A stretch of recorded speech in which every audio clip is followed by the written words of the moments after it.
Dali sa lungsod sa Matalong niya April 15, 2024 guys.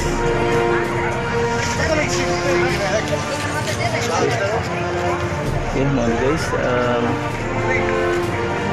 flag raising ceremony April 15, 2024 Iko-Pilpi in the service of the Matalong ng guys.